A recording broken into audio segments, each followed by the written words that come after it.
Jadi orang yang menjalani hidupnya dengan modus cinta itulah yang disebut menghidupkan cinta.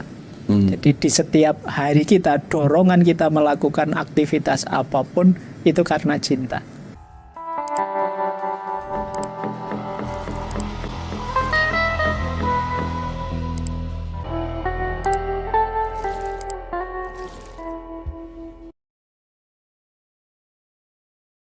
Yang pertama begini, kita itu hadir ke dunia di antara bahan bakunya adalah cinta.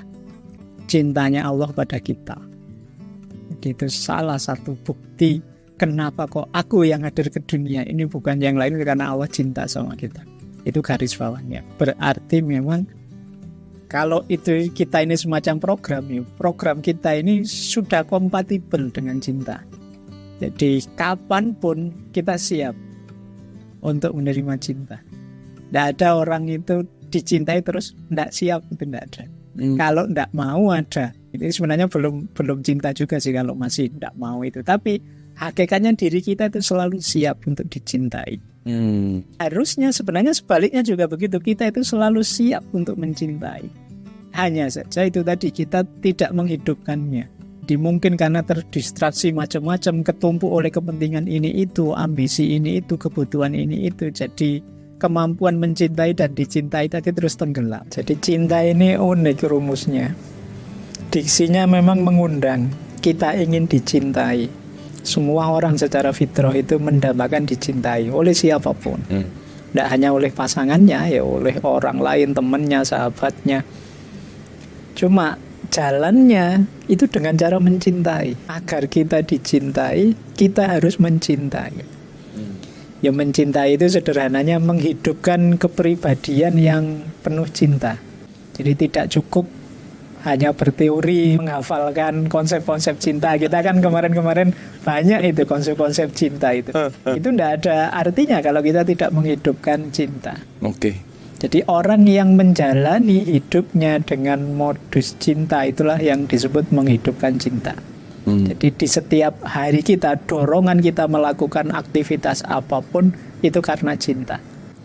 Saya sering mengambil ilustrasi, mungkin dulu juga pernah saya sampaikan, bahwa nilai orang hidup menjalankan aktivitasnya itu ada kalanya karena terpaksa, atau karena kewajiban-kewajiban, atau karena kebutuhan-kebutuhan.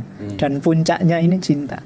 Misalnya kita bikin obrolan semacam ini, itu bisa karena terpaksa. Ini level paling rendah. Itu bisa juga karena kewajiban. Wah, ini saya sedikit-sedikit ada wawasan memang harus berbagi, ini karena kewajiban. Itu lumayan, tapi masih belum tinggi. Ada kebutuhan. Wah, ini saya kalau tidak sering-sering podcast kayak gini nanti orang lupa sama saya. Saya harus tetap terkenal dong misalnya. Ini kebutuhan namanya. Nah, ada yang paling tinggi. Paling tinggi ini orientasi cinta tadi. Cinta itu berarti orientasi bagaimana kita bisa memberi sesuatu. Tidak hanya demi, kalau sampai 3 yang awal tadi itu masih ego, masih aku. Tapi begitu masuk ke cinta sudah bukan aku lagi yang jadi target. Bagaimana aku berbagi, aku memberi. Ini yang saya maksud menghidupkan cinta. Kalau kita ada di tataran ini, itu frekuensi kita sudah ada di frekuensinya para pecinta dan akan mengundang para pecinta masuk. Cirinya orang cinta, ini efek saja ya untuk emosi. Mungkin untuk teman-teman yang mungkin belum sampai tataran cinta, misalnya tataran 3 sebelumnya yang mungkin ngejar ini itu, mungkin pamrih sekedar kewajiban dan lain sebagainya, apalagi terpaksa, itu memang melelahkan. Cirinya gampang, orang lelah itu batinnya, hidupnya itu nomor 1, dia jadi sangat baper.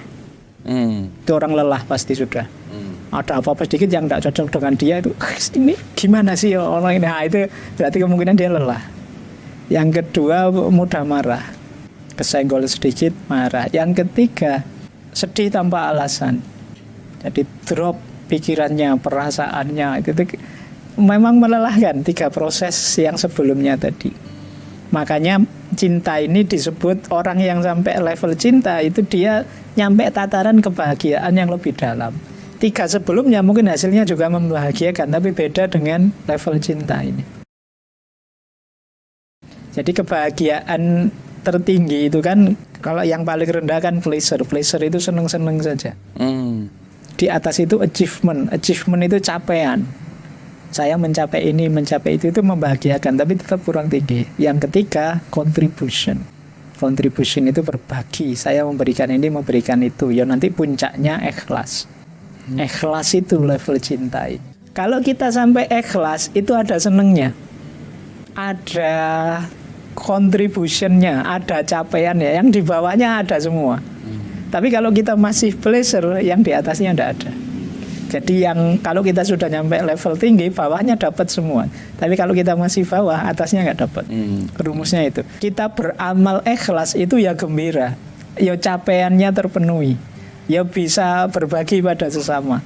Dan ikhlas. Tapi kalau kita hanya mengejar capaian, ikhlasnya nggak dapat. Atasnya nggak dapat, cintanya nggak dapat. Ya dapatnya di capaian saja. Jadi rumusnya itu. Ya, jadi cinta itu anugerah dari Tuhan atas ikhtiar yang kita lakukan.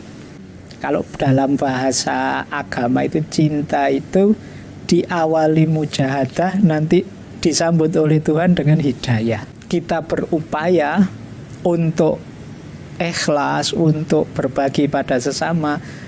Tapi kan kita ini manusia terbatas, tidak bisa. Nah nanti disambut oleh Allah dengan hidayahnya, dianugerahi rasa cinta, dianugerahi passion, sehingga kita tambah lebih mudah, lebih ringan lagi menjalankannya. Jadi ketika kita berikhtiar menghidupkan cinta, Allah nanti akan menganugerahkan rasa itu pada kita. Karena rasa itu kan sesuatu yang paling sulit kita kontrol.